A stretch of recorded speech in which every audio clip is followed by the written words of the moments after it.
अस्सलाम वालेकुम नाजरीन, आप देख रहे हैं फाइनल न्यूज। मैं हूं आपकी होस्ट किरण नाज। नाजरीन, हमारी फाइनल सोशल डेस्क की रिपोर्ट के मुताबिक खलीफा मसनद सिलसिला रायपुर हजरत अब्दुल खालिक रायपुरी ने पाकिस्तानी सियासतदानों, उलमा, ताजरान, जजेस, जर्नलों, सहाफ़ियों समेत दीगर शोबाजात के तख्ते इक़्तिदार पर बिराजमान इख्तियारात हुकाम को अपने एक पैगाम के जरिए झंझोड़ते हुए कहा कि मुल्क में 70 साल से ला इलाहा इल्लल्लाह के नारे का धोखा दे तख्ते इक़्तिदार पर बैठे रहने से मसाइल हल नहीं होंगे।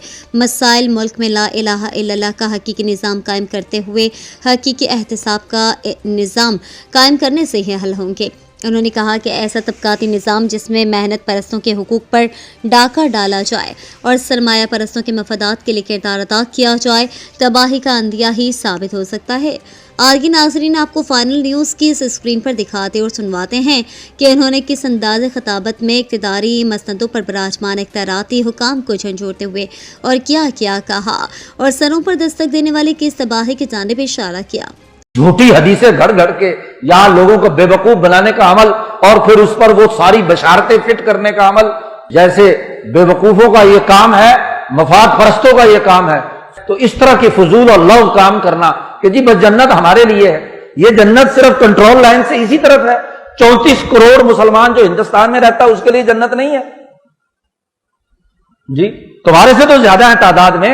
तुम 22 करोड़ के लिए जन्नत हो, जो बदअखलाक भी हो, झूठे भी हो, वहां से लोगों को लेकर आए कि पाकिस्तान का मतलब क्या, ला इलाहा इल्लल्लाह, और यहां 70 साल से ला इलाहा इल्लल्लाह के खिलाफ निजाम कायम किया, जुल्म का निजाम कायम किया।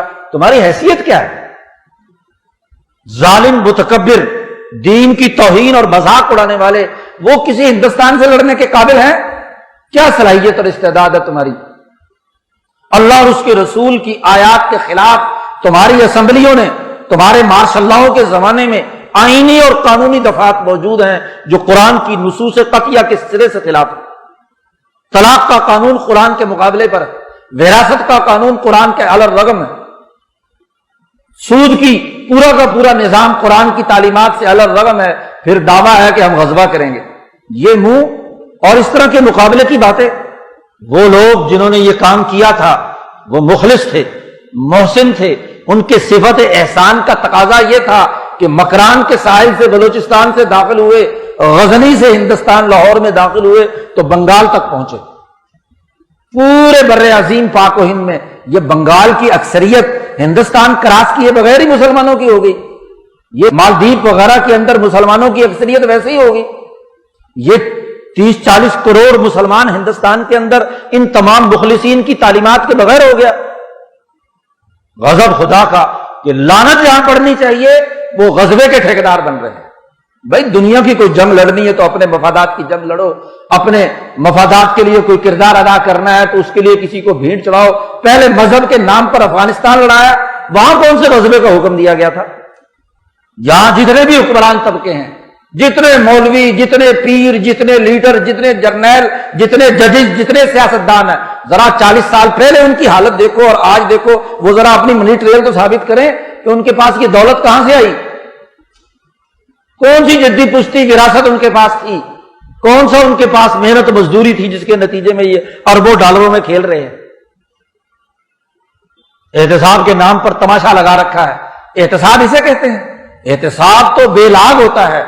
यहां ऊपर से लेकर नीचे तक हर पार्टी, मजहबी हो या गैर मजहबी, जजेज हो, जर्नैल हो, ये सहाफी जो 25-25 लाख के, हाँ जी, एक घंटे की तनख्वाहें वसूल करते हैं, जरा इनकी मनी ट्रेल भी तो तलाश करो। सैकड़ों पर चलने वाले आज करोड़ों और अरबों में खेल रहे हैं। ये कहां से आया? कौन से कानून और जाब्ते के तहत आया? तमाम फुकाहा ने लिखा है कि किसी मेहनत का वो मुआवजा, किसी कारोबार का वो नफा जो गबने ख्वाहिश हो, वो नाजायज और हराम है। मेहनत के बकदर होता है।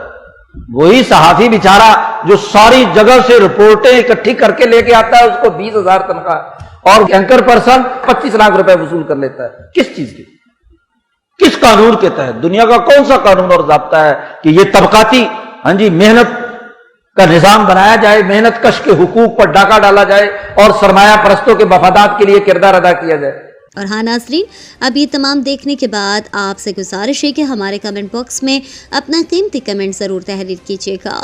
کیا خلیفہ سلسلہ مسند رائے پور حضرت عبدالخالق رائے پوری کا یہ فرمانا درست ہے کہ تمام اختیاراتی اکائیاں گزشتہ 70 سال سے لا الہ الا اللہ کا صرف نعرہ لگا کر دھوکہ ہی دے رہی ہیں؟ کیا خلیفہ مسند سلسلہ رائے پور حضرت عبدالخالق رائے پوری کا یہ فرمانا درست ہے کہ احتساب کا حقیقی اور عملی نظام قائم کے بغیر مسائل سے چھٹکارا ناممکن ہے؟